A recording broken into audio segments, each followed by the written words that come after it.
In today's show, the shorthanded Blazers get the full Victor Wembanyama experience. And it was a tough one. Wemby and the Spurs dominate against the Blazers missing a bunch of their parts. Welcome to Locked On Blazers. Let's get into it.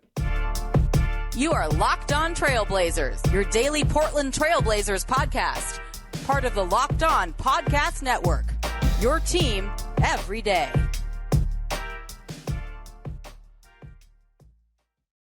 What up, world? It's your past first point guard and Trailblazers reporter, Mike Richmond. You're listening to another episode of Locked On Blazers, part of the Locked On Podcast Network, available wherever you get podcasts.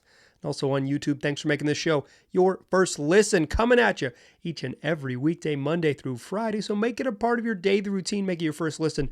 Tell your friends to do the same. It's Locked On Blazers, your team every day. In today's show, we'll recap the Blazers' loss to the Spurs. The shorthanded Blazers got dominated. They're down big early and never got back.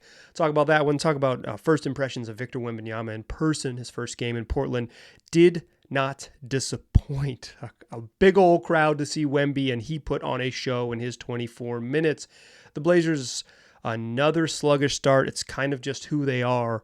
We'll talk about that a little bit. And then, Baji. Ibu Badji makes his first, not his NBA debut, but plays his first significant real NBA minutes and was legitimately a fun watch in his first real stretch of NBA playing time. That's what we got in store for you. Let's do what we do, though. Start off with our fastest recap in the West. Blazers lose 118-105. But it was ugly in a hurry. 3.5 minutes into the game, they've committed 3 turnovers. They're down 13-4, and Chauncey Billups takes a timeout. Says, fellas, we're down 9. We're playing without Shaedon Sharpe, who's missing another game with an abductor strain. We're playing without Deandre, Ayton, who's missing the game with tendonitis in his knee. We're playing without Anfernee Simons, who woke up feeling sick today, was not at the arena, because when you're sick, they don't bring you to the arena for obvious reasons. And Duop Reath, who a little birdie told me he got hurt tweaked his back during pregame warmups. He was ruled out with back soreness. So you're missing your top 2 centers. You're missing your starting 2 guards. You're going to play a game where Scoot Henderson and Malcolm Brogdon starting alongside Toumani Camara, Moses Brown, and Jeremy Grant. Could be a little light on offense. But we're down 13-9, okay? Take a deep breath. Scoot Henderson, you turn the ball over on literally your first possession of the game. You ended up getting it back, but the first time you touched it, you turned it over. Relax. Settle in. It's down 9 in the first 3.5 minutes. And then the Spurs ripped off an 18-2 run coming out of that timeout and built a 31-6 lead. That lead swells to 38-10. 38-10. And the Blazers leave the first quarter down 38-14. Trailed by as many as 28 points in the opening quarter. Portland shot 5 of 23 in the first quarter, 1 of 10 from 3. They had 6 turnovers. They had 5 made shots and 6 turnovers in the first quarter. The Spurs had 11 assists on 14 field goals. The Spurs had twice as many assists as the Blazers had made shots in the first quarter.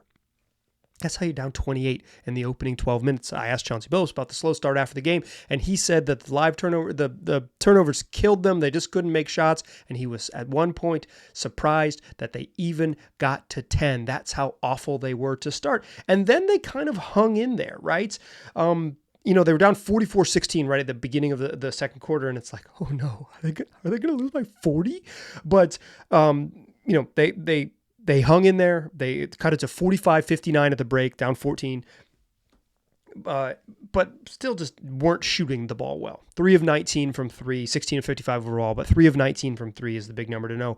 But still, only down 14 when you're down 28 and down 28 in the first quarter, down 24 after 1, to be only down 14 at halftime is like, all right, maybe we can get back in this. The Spurs aren't very good. And they hang in there. With 7 minutes in the third quarter, they're down 8. With 1 minute and 15 seconds left in the third quarter, they're down 9. Single-digit game with 1 minute left in the third. But the Spurs score the final 4 points of the third quarter on a Zach Collins free throw and a Trey Jones putback to put them up 87-74, 13-point lead heading into the fourth quarter. But again, final 12 minutes, you've been awful on offense to start this game. You had 6 turnovers in the first quarter, just 2 in the second and 2 in the third. Really a clean basketball game so far, and down 13, but the Spurs just rip off a little mini run in the opening 3 minutes of the fourth quarter. 11-4, little 11-4 spurt that pushes a 13-point lead to 20, and that is pretty much your ball game. Blazers couldn't get back in it from there. They lose 118-105. That's your fastest recap in the West. Career high from Scoot Henderson, 25 points, 3 boards, 4 assists. He had 6 turnovers. The Blazers actually only finished with 13 after 6 in that first quarter. They only had 7 the rest of the way, 2 in the second, 2 in the third, 3 in the fourth. Played a pretty clean basketball game. Shot really totally fine from 3 in the second half. Made 8 3-pointers, shot 47% from 3. They just started so poorly that they really couldn't overcome it. Scoot notably had 12 points in the fourth quarter when the game was kind of out of hand. But 25 in the box score, no doubt about it. Malcolm Brogdon, a season high 29 points, finished 6 of 8 from 3. Didn't play well at the beginning of the game. Malcolm Brogdon had 2 air balls in the first quarter, but hit 5 threes in the second half, finished with a season high 29 to go with 6 boards and 6 assists. 29 from Jeremy Grant, who had 10 boards and 5 assists. Jeremy Grant filling up the box score. Toumani Camara, 1 point in his 21 minutes. Moses Brown had 4 to go with 7 boards. Jabari Walker, 6 off the bench. Matisse Thybulle, 4 off the bench, 1 of 7 from 3. Tough night. And then Ibubaji came in, played 14 minutes. His first bucket was a dunk, finished with 7 points, 9 boards, and blocked 3 shots. We'll talk about a bunch about Baji to end the show. A bright spot. No doubt about it. An absolute bright spot, Ibubaji. On the Spurs side, Malachi Brannon, your starting point guard, finished with 13 points, 5 boards, and 4 dimes. 17 from Devin Vassell, 16 and 7 boards from Jeremy Sohan. Julian Champagnie had 2 off the bench. Zach Collins, 11. Keldon Big Body Johnson had 9. 8 points, 5 boards, 6 assists for Trey Jones off the bench. Doug McDermott added 8, and Jetty Osman had 4. And then Big Vic, Wemby was nuts. 30 points, 6 boards, 6 assists, 7 blocks in 24 minutes. 36, 6, and 7 blocks in 24 minutes. A dominant showing. 9 of 14 from the floor, 2 of 4 from 3, made all 10 of his free throw attempts. 1 turnover, just a bonkers game for him.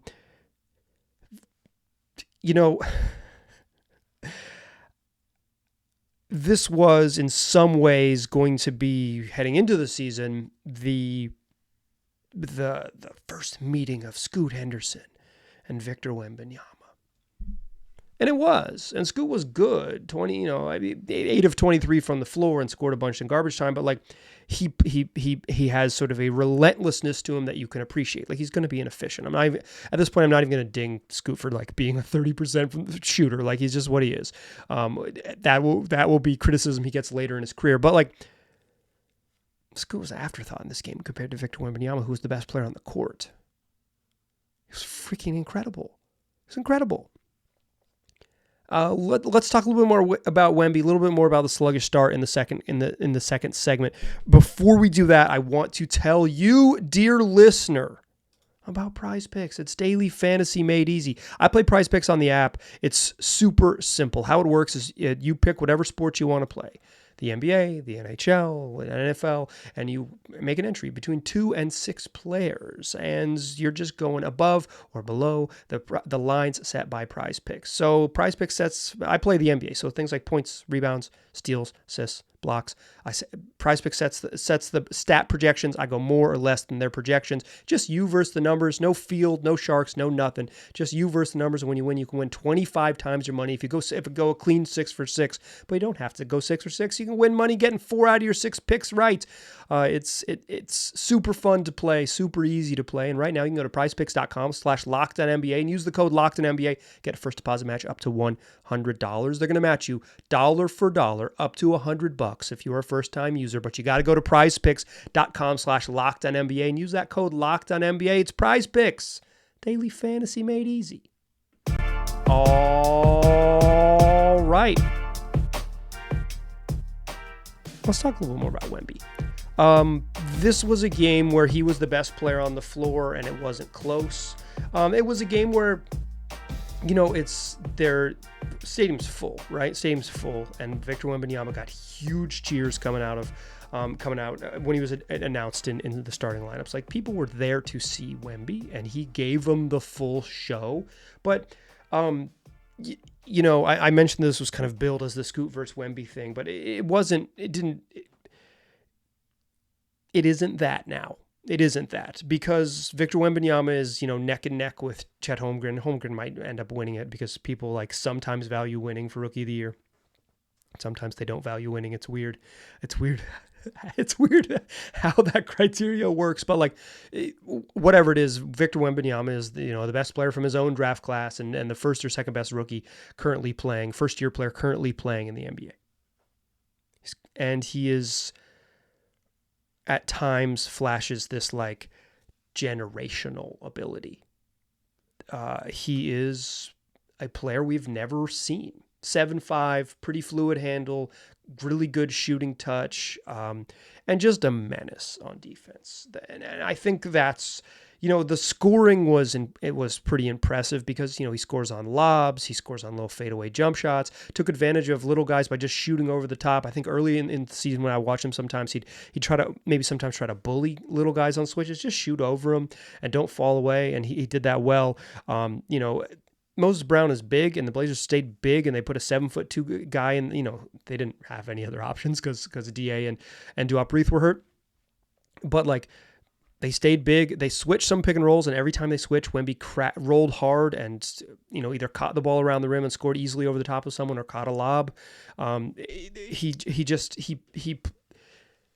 He had such a physical advantage in this game, and he dominated on offense. And then on defense, he just scared the Blazers just from score. The Blazers were 19 of 53 in the paint, 38 paint points. The Spurs had 60 at the rim, or 60 in the paint.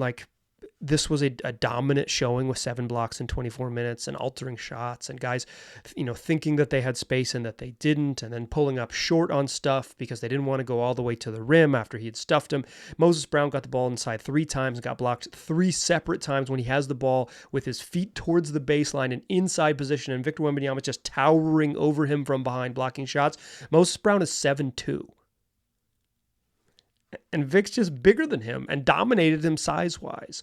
I thought Baji came in and gave good minutes, but he didn't play a ton guarding Victor Wembanyama.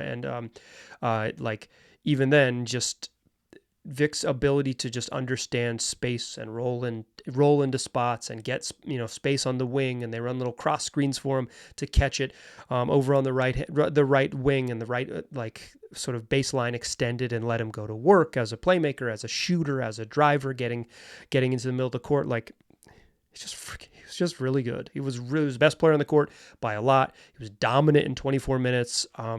If you were lucky enough to be there, he was worth the price of admission. He's a really special player. Even in warm-ups, there's a ton of fans out watching him warm up because it's 7'5" and doing what he does with his skill set. We've never seen something like this. He was great. I enjoyed watching him for sure. I think. I wish the Blazers weren't down 28 in the first quarter, because a competitive game where it's where Wemby has to make plays against when the game is in the balance would have been way more entertaining for the viewing public, but he was dominant in this game. This is just another in a long string of terrible starts for the Blazers. They've had them. I think in other games they have come out not playing hard enough, and playing a little lackadaisical, and not playing with sort of the fight and the scrap that Chauncey Billups will talk about. I don't think tonight's game was about lack of effort at all. That's not at all what my read was. I think tonight's game was about just bricks. Like, they just couldn't make shots. And they couldn't make shots because they can't get clean shots. They couldn't get all the way to the rim because Victor Wembanyama was there. Malcolm Brogdon took a while to make shots. Jeremy Grant was inefficient early in this game. He finished 9 of 21 from the floor. He made his free throws. That's Jeremy's 10 of 13 from the free throw line, or got to the free throw line, I should say, because sometimes he shoots better than that. But like, he was 1 of 5 from 3, and he ended up shooting this 50% from 2, but this was not like the particularly early, just a hyper efficient night. They missed Anfernee Simons so much in this game. I've talked about a bunch here, just how much easier Ant makes the game because he commands attention on offense. He can shoot, so he changes the geometry because he can shoot off the dribble. He can get into the paint. They send 2 to the ball. He just opens up so much stuff for him, and he's just by far their best offensive player for just the dynamic that he brings, the different ways he can score and the different ways he can attack, and the defensive attention he commands, and he's made the game when he's played. When he's been healthy, he's just obviously made the game so much easier for his teammates, and they were missing that. They were missing it. I think. Without him, they just can't score enough points to be a competitive team. Like, they just can't score. They just can't score enough. They finished shooting under 35% from the floor in this game, just under 31% from 3. They missed free throws, uncharacteristic. They missed 8 free throws in this game. But like, you shoot 35% from the floor, you shoot 30% from 3, you're going to lose most of those games. You're going to lose them. It's tough. Like, the Blazers won the rebound, dominated the offensive glass and second chance points, but they had significantly more shooting possessions, took 101 field goals, and they compared to just 85 for the Spurs, and were at +4 on the free throw line. So it's 20 more shooting possessions roughly, and you still get creamed. They just needed Ant to, so this is just like, in some ways, a make or miss league. It's not always that. There's more to it than that, but the ball go in is usually the best way to remedy an offense that's struggling. And the Blazers offense was struggling a little bit. They missed Anfernee Simons. Malcolm Brogdon took too long to get going. Jeremy Grant is just like, he's such an isolation scorer. Like, he's just going to make tough shots or miss tough shots. He doesn't score in the flow of the offense unless Ant is there to create a flow of the offense. Like, otherwise you're just saying, like, it's just like Jeremy Grant, catch, look, try to score. Like, and he takes isolation buckets and hard buckets, and he's not, even though, again, like, he rebounded and passed tonight, he's not a flow of the offense. Rebounded and got assists tonight. He's not like a flow of the offense type of guy. He's he scores the way he does. He's pretty deliberate and pretty and takes a bunch of difficult shots. And they just needed more help. And starting the game with Moses Brown and Toumani Camara in there, the 2 pretty negative offensive players, it's like they don't have enough juice. They don't have enough juice. I didn't come away saying like, oh, they played like, they played so like, not hard enough. They didn't bring it in the first quarter. I've thought that after some games recently where it's like, why weren't they just playing harder? This wasn't a game where it was like, against the Wizards where it's like they turned the ball over 3 times in the first 90 seconds. And it's like, hey, what's up? Like, are they focused in this one? This was just like, they did turn the ball over a bunch in the first quarter, but for me, it was the bricks. They just couldn't make shots. Malcolm Brogdon airballed 2 shots in the first quarter. Like, some of that's Victor Wembanyama. A lot of that is Anfernee Simons. A lot of that is just who they had available. But it's who they are. They come out and play. They take a while to get into games. And Billups has kind of tried to motivate them in public by doing the whole, we don't have enough alphas. We don't have an alpha thing. Certainly try to motivate them behind the scenes. At some point, it's just kind of who the DNA of this particular team. You wish they were different. Right now, they're not, and maybe they'll develop it, or maybe they won't. But like, I kind of think this is who they are going to be for a while. Who they're going to be for a while. And the first quarter, that was the game. Down 28 in the first quarter. That's your ball game. If you're a long-time listener to the program, you know the number that I think is like truly the game's over is 29. It's like, you're not coming back from that. You're down 38-10 and 44-16.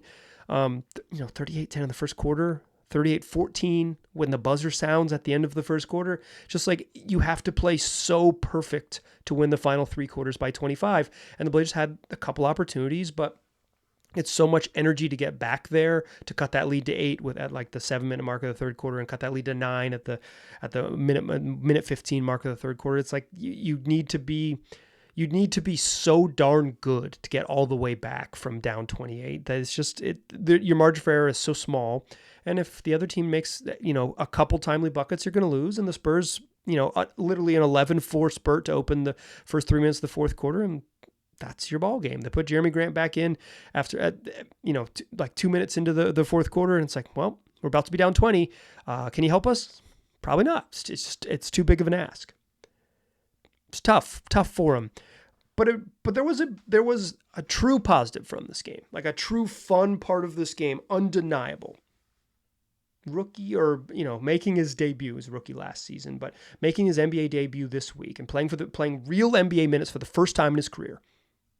Two-way player Ibu Baji comes in and provides a spark. Let's talk about the spark and the real enjoyment of watching Baji get loose, or at least be gigantic and play his butt off. That's what we'll do to close the show. Before we do that, I want to tell you about FanDuel. It's America's number one sportsbook.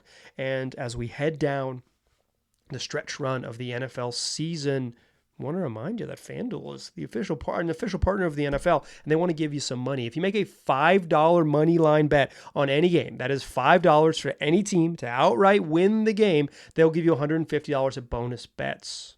So $150 in bonus bets if your team wins. $150 to go have some fun. If you've been thinking about joining FanDuel, there's no better time to get in on the action.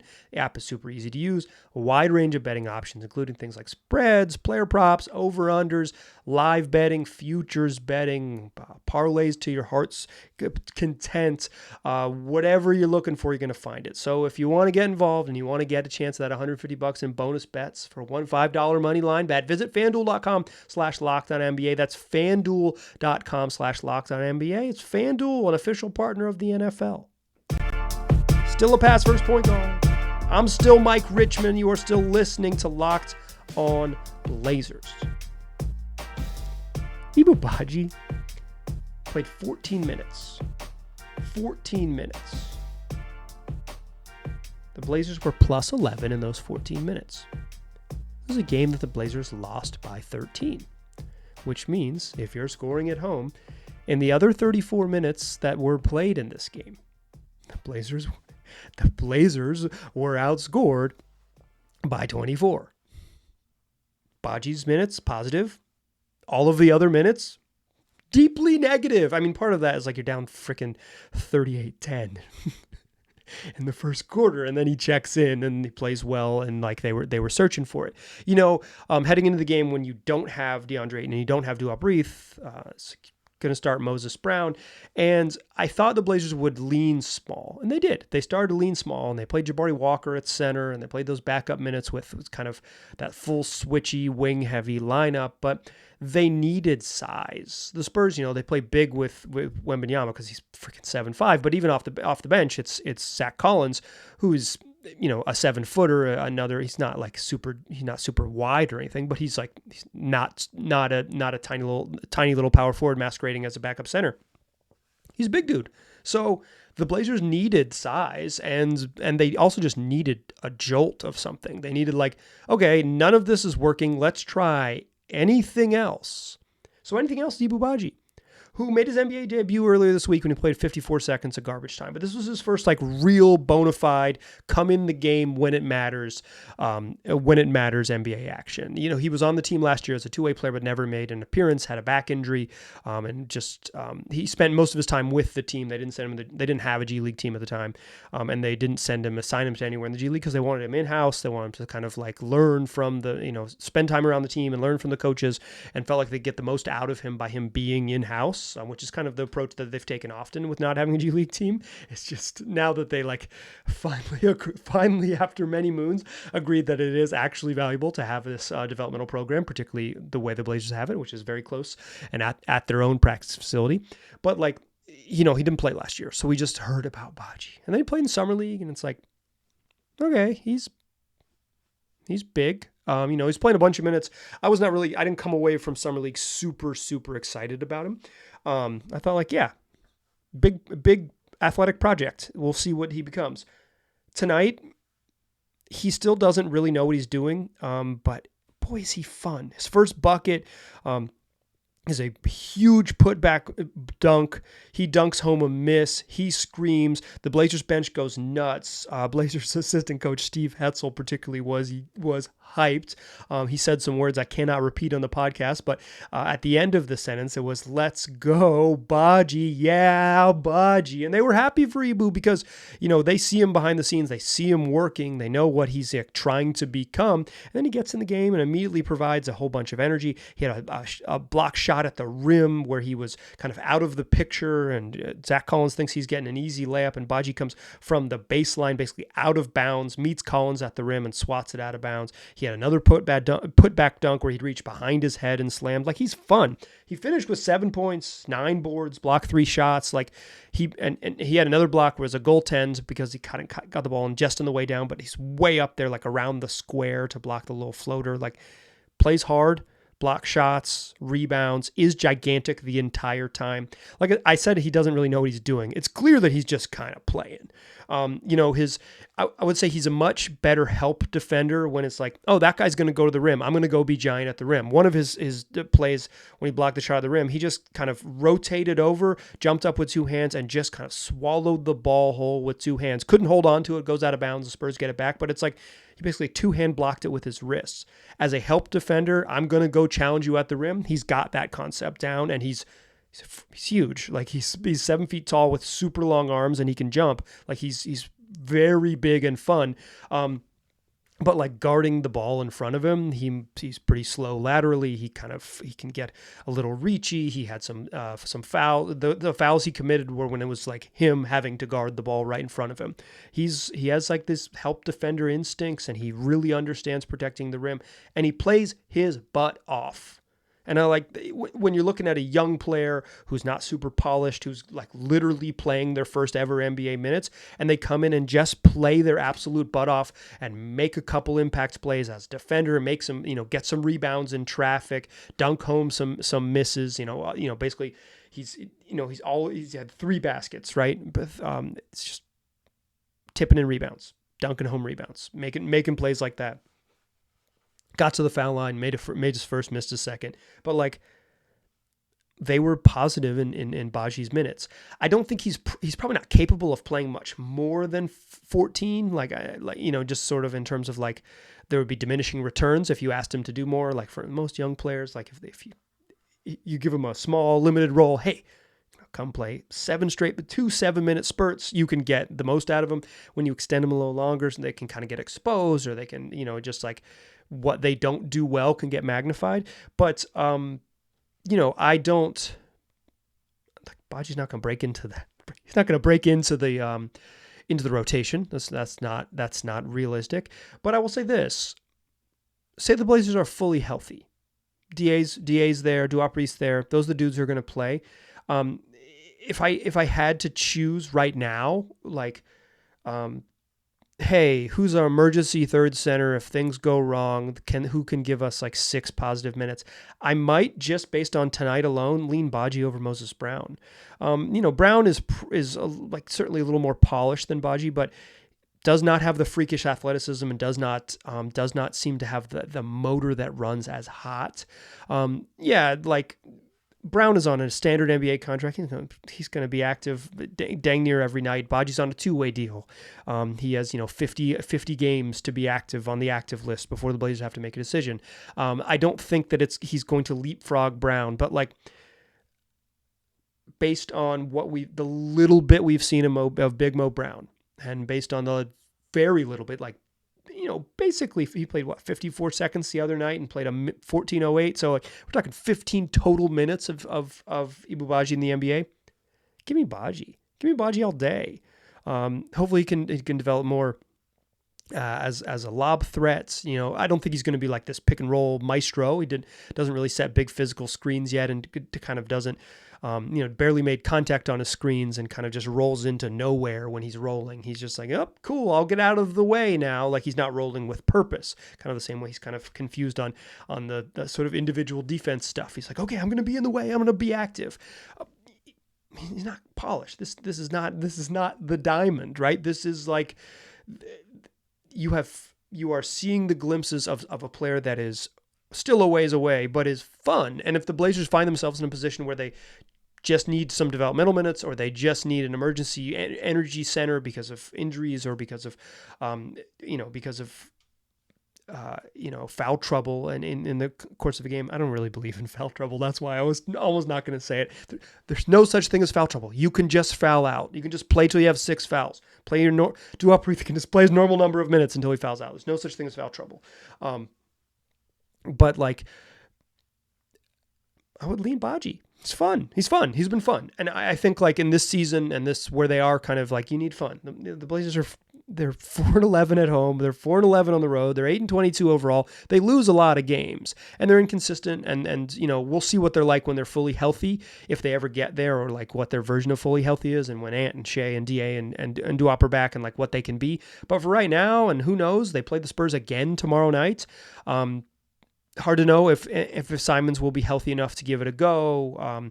No updates on DA and Shaedon Sharpe. The Blazers start a huge long road trip on January 1st in Phoenix. So like, will those guys will they hold them out for the trip, or will they let them play on Friday nights? Who knows? And when they play, Baji won't be a factor in all those things. But like, if they continue to be shorthanded, or if they find themselves where they are making a decision, like who should be active on this particular evening, give me Baji. He's been fun. He was fun tonight. He's fun. And like in a year, in a season, searching for fun, that fun just dunked home 2 misses, roared about it, got the bench all hyped up, and played his butt off, and blocked shots at the rim, and just generally plays hard and plays with kind of a sort of level of abandon that you can appreciate. If nothing else, that's pretty cool. All right, that is going to do it for today's show. How about this? We'll do 5 more of these next week. You've got the Blazers play Friday night against the Spurs. So next time you hear my voice, I'm just going to go ahead and tell you sometime early on New Year's Eve, I will publish that one for you. Look for that episode. We'll talk about the second Spurs game. Victor Wembanyama is not going to play, according to the San Antonio Express News' Jeff McDonald. Not going to play. So no Wemby tomorrow night. Talk about the second meeting with the Spurs, and we'll look ahead to a long road trip where the Blazers have extended stays in Texas and New York. So what we do 5 days a week, wherever you get podcasts, and also on YouTube. Tell your friends about the program. I appreciate you listening. I'll talk to you soon.